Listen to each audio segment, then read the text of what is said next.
కరోనాలో చచ్చిపోవలసిన వాళ్ళం.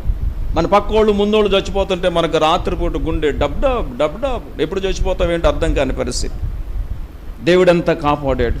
ఆ 21, 22, 23 సంవత్సరాలలో దేవుడు ఎంతగా మనల్ని కాపాడుతూ వచ్చాడు.